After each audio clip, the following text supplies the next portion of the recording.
पर बेच गई है, यहीं पर बेच गई है भाई लाहो देख के, कमला कमला के मालक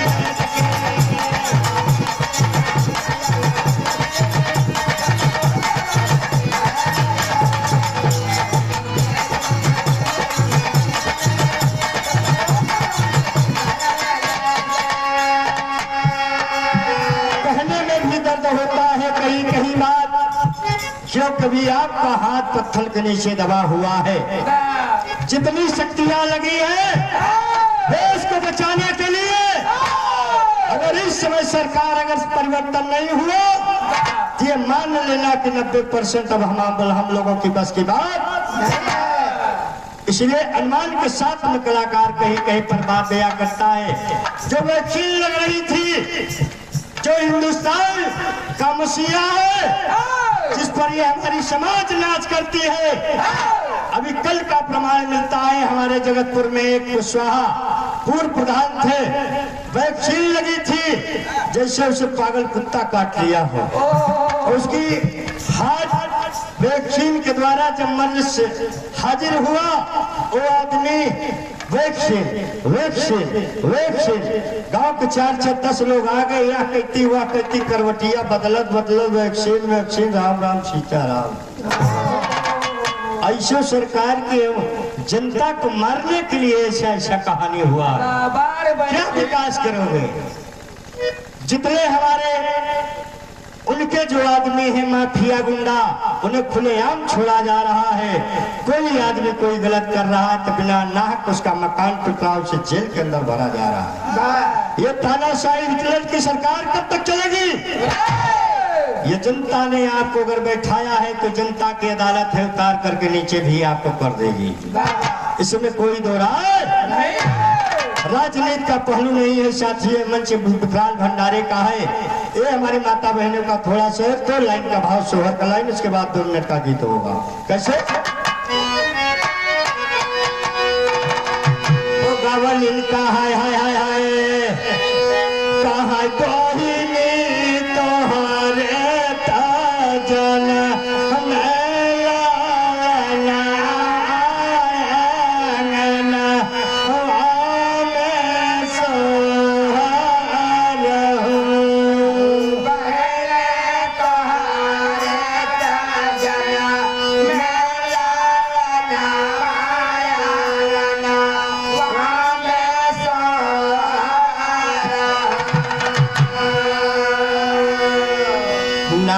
मांगई हाथे के कंगनवा चमैन आया रनवा नहु, कि बहिनी नंदो मांगई घरा वाकई हरवा लाला गोदी के लाई हो, बहिनी नंदो मांगई घरा वाकई हरवा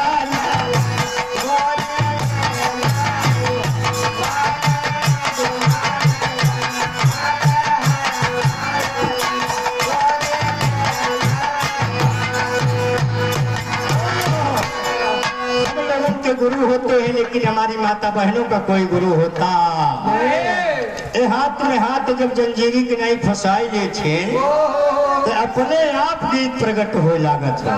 हमारे इलाहाबाद प्रयागराज का खाटिक सोहर 2 लाइन के माथा से वो कैसे गावती है आए कहै मोरे लल्ला ना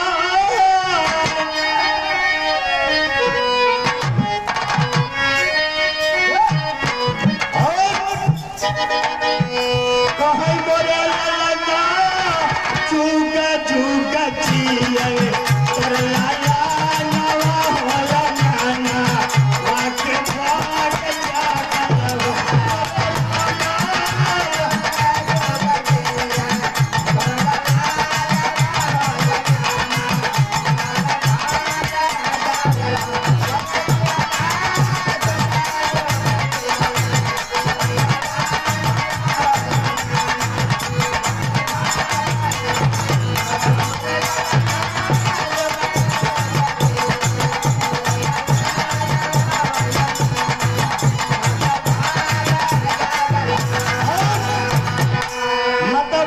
करके नाना प्रकार के गीत गाती है। और गाने के बाद एक बड़ा नजर बड़ी पक्की रहा तमाशा साहेब। कहे नहीं लड़का तो हुई जब लड़का बड़ा होनहार बा नदिया ठलगन मचाई दे। कहे ठंडी चवन्नी भौजिया देत रहे, कहा इतने में काम चले वाला ये तो हमारे सौर का पुताई भरे के नहीं भा।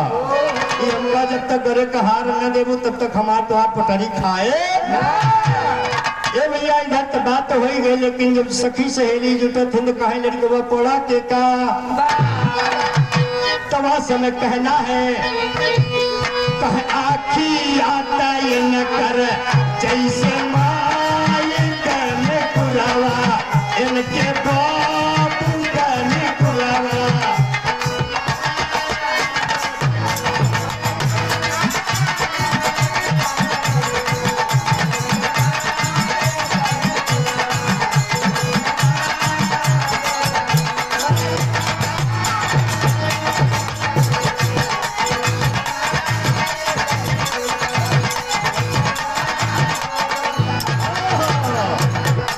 कहे आखी तो जैसे माई कहा, मोनकुरा तो जैसे बाबू के परा लड़का बड़ा सुघर बड़ा प्यार है। लेकिन कहे लड़का के समय के कौने कौने समय खिलावत है।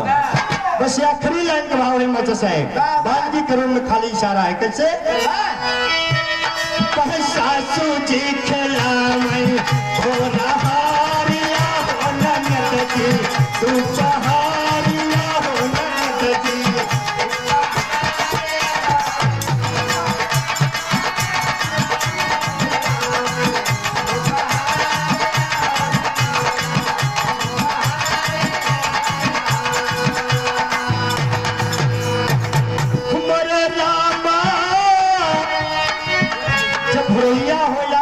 पुरानी कहना इच्छा करा कि अम्मा खाली हो ले जाए के लड़कवा अम्मा के पकड़ाई दी है।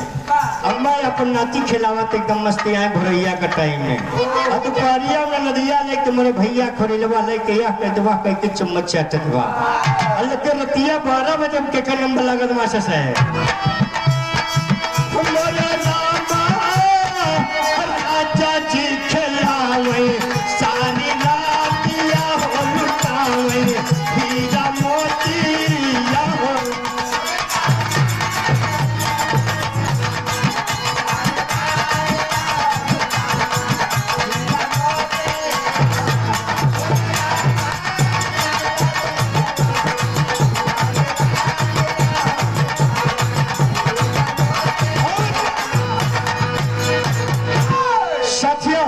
ये तो आप सबके आनंद मनोरंजन के बात रहे। 2 मिनट का 3 मिनट का गीत आप सबके बीच में और है। जैसा कभी आप लोगों ने भाई हमारे बच्चा लाल यादव जी के मुखार बिंदों से सुना कि पाप कई जगह कहा जाता है और कहा मंडराता है। कहाँ आग बसेरा लेत भाई धरा ऊपर धारा ऐसन बही जाए जे हमें क्यों न नहाए। तो हमें पाप ही नहात है। अब पाप नहात नहात तो दे दिहन बादल के बादल ले आए के धरती पे कुल पाप के भागीदार कुल मनई फिर गए। भाई वही पाप के पानी से धान गेहूं बजरी ऊख लड़ारा सब इंसान खाई तो पाप के अधिकारी फिर हो जाए। जब पाप खाई तो पाप फिर करवाई। पाप उतर संस्कार हमारे राजेंद्र भाई प्रभु ने ऐसी जिज्ञासा किया, अगर इच्छा न प्रकट होती तो आज अपने पिताजी को तीर्थ स्थान पर ना पहुंचाते। अगर इच्छा न होती तो आज विकराल विशाल भंडारे का आयोजन किया गया। साथियों अगर इच्छा ना होती तो कोई काम होने वाला नहीं है। मान लीजिए बड़वार वो 16% दे दे जो करे खाएंगे नहीं आटा बजे दिन काटा बहुत कोई परसेंट के का दे के पाप आदा अगर करिए। एक लाइन का जमा से साहब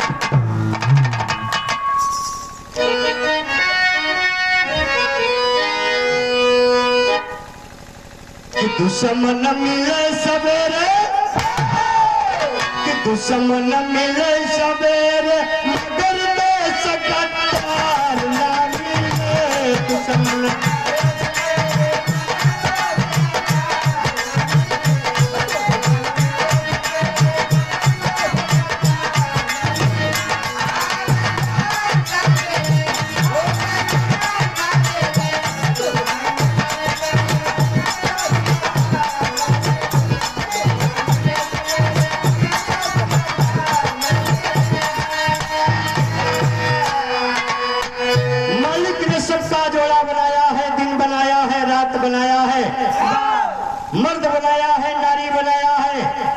सबका जोड़ा मालिक ने लगाया है। इस लाइट को अभी एक स्थान से आप कच्ची से काट दोगे तमाम लाइट सब बंद हो जाएगी, लेकिन उस मालिक की जब लाइट चलेगी तो वहाँ न कैंची चलेगा, न फरुआ, न कुदार, वहाँ कोई लाइट चलने वाली। सुख, जो सुख है वही आपका सत्य है, वही आपका लाइलेंट है, और जो दुख है वही तुम्हारा पाप बता रहा है। क्योंकि सुख और दुख चोली और दामन का साथ होता, क्योंकि साथ साथ अंगुली पकड़ करके चलते हैं बाबूजी। लेकिन कभी कोई इशारा दिया तो कहना हुआ कैसे?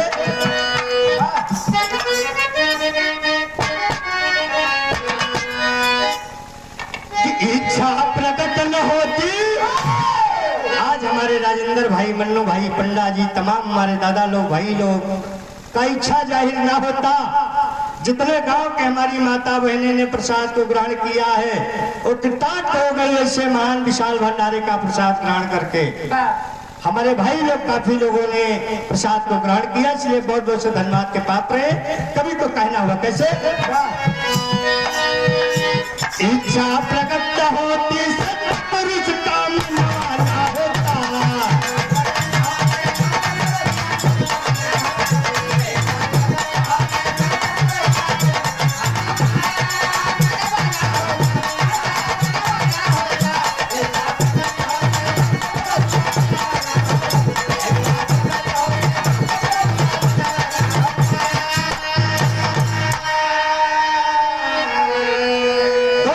साथियों, बड़ी कीमती बात है, आप लोग को भी बीच में सुनने को मिलेगा। इच्छा प्रकट न होती सत्य पुरुष का मनवा ना होता। अगर आज सत्य ना होता, इच्छा न प्रकट होती तो ये भंडारा ना होता। कि इच्छा प्रकट न होती सत्य पुरुष का मनवा ना होता। होती आद्या माता, न होती आदि शक्ति देवतल का यवनवा ना होता, न होती।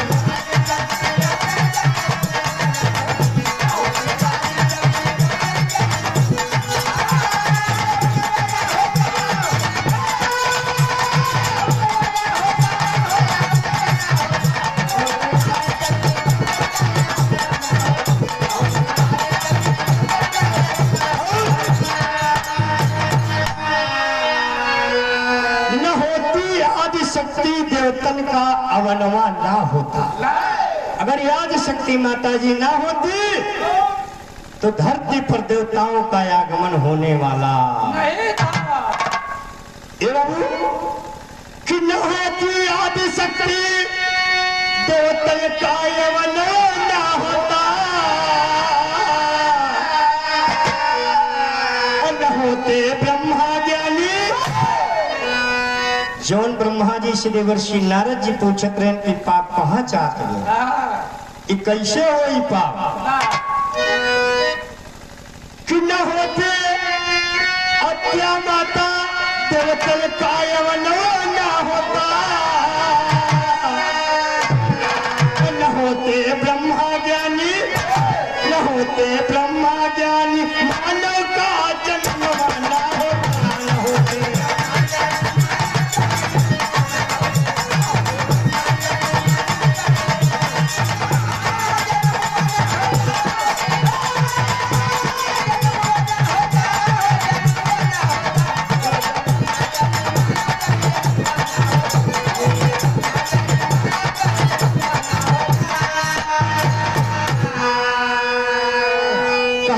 साथियों, अगर ब्रह्मा जी ना होते तो मृतलोक की धरती पर मानव का जन्म होने वाला। क्योंकि भाग्य रचयिता ब्रह्मा जी, पालनहार विष्णु महाराज और विनाश करता जात शंकर भोलेनाथ। ब्रह्मा जी सृष्टि की रचना करने लगे। बाबू जी, सृष्टि का रचना तो हो गया, मानव की उत्पत्ति तो हो गई, लेकिन अभी नारी और मर्द का मिलन बाकी रह गया। मर्द तो धरती पे आ गया, ब्रह्मा जी ने मर्द का अवतार हो गया। लेकिन कभी तो कहना हुआ कैसे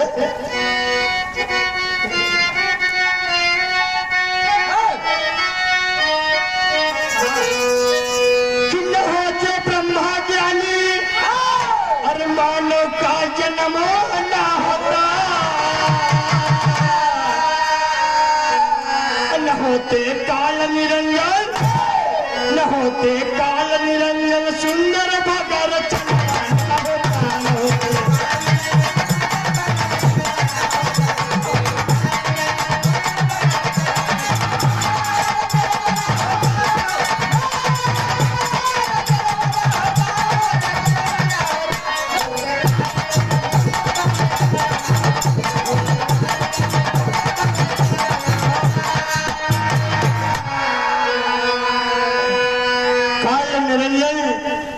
अगर धरती पर ना होते धरा पर तो भक्त की रचना होने वाले आज जिस भक्त और मानव का मिलान होता है सृष्टि की रचना आगे बढ़ती है। कैसे कि न होते काल निरंजन सुंदर भगर चनवा ना होता, भक्त की रचना तो हो गई कि न होते भोला दानी, न होते भोला दानी लिंगन के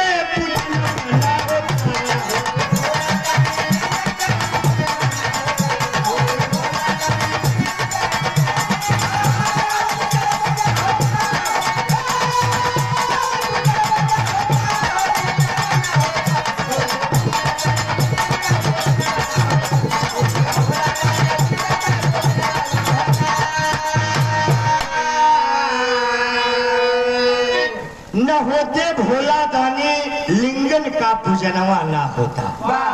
अगर आजाद शंकर भोलेनाथ ना होते तो मृतलोक में लिंग की पूजा होने वाली, और जब लिंग का पूजा ना होता तो लिंग भक्त का जब मुलाकात ना होता तो सृष्टि पर रचना कैसे होती। ये बाबू भाव स्पष्ट है, एक लाइन का भाव और आप सबके बीच में है कैसे कि न होते भोला दानी लिंगन का पूजन ना होता, न होते भागीरथी, न होते भागीरथी तो गंगा का यवन ना होता।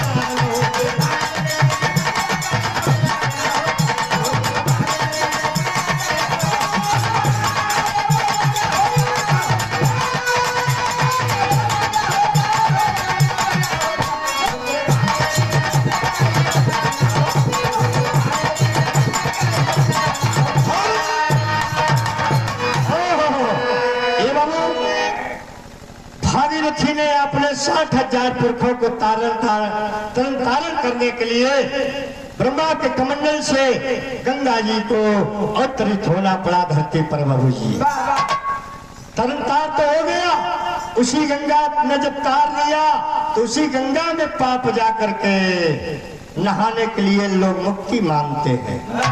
अब करे बाद गंगा माई के का दिन फिर कहाँ से फिर आए मन इनके पास ऐसा लिए देश का मतलब कर अजमन यहाँ से हटावा पूजा पाठ जो ने अपन मर्ज हो हटावा फिर पछी आए रहा बाबू मर गए मुड़ मुड़ा ठोकर वक्त मकाले तारा।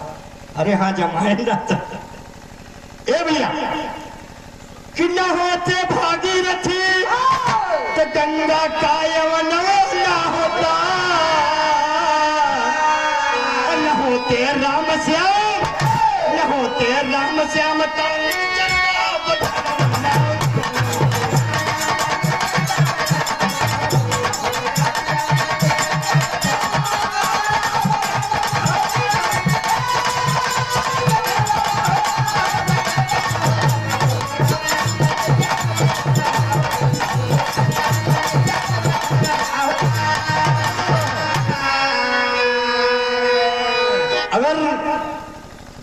असुरों का अत्याचार हुआ तो उसमें भगवान रूप धारण करके उनका विनाश करने के लिए धरती पर आए। इसलिए कवि ने लिखा कि न होते राम श्याम तो निश्चर का बधनवा ना होता। हमने जैसा कि कहा कि हो कि मानव करे काम दानव गजब, आप रूस की मिल जाती है धूल में, आप रूस से बड़ी कोई न पारस मरी, आप बेची जाती न बाजार में। बाग से जब बगावत करे भला यह शक्ति खुशबू कैसे फूल में, आप रुझ कोई अपना समझा नहीं, बेवफा उसको कहते हैं संसार में। अपनी मर्यादा को न समझा, इज्जत का बाजार में बिकत है तो पिया खरीदो, ये बनाई जाती है।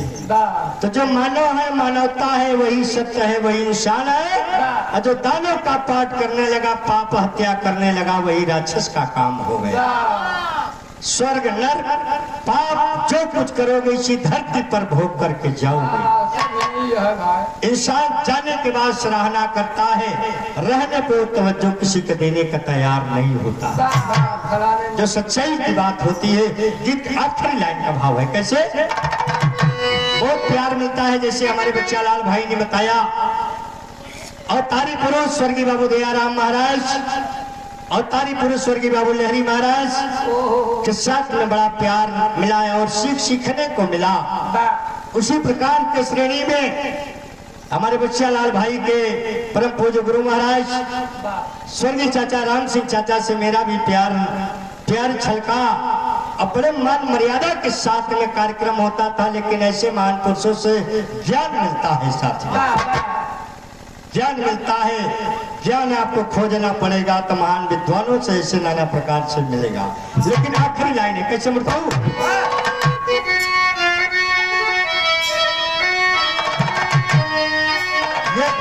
ये बड़े अंतर है, देख समझ जाता कैसे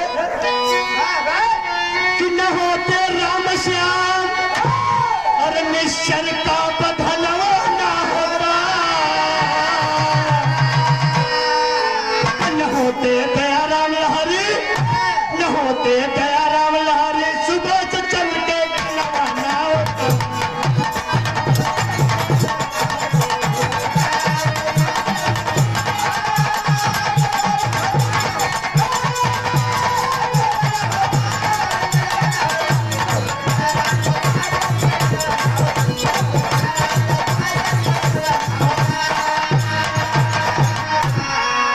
साथियों,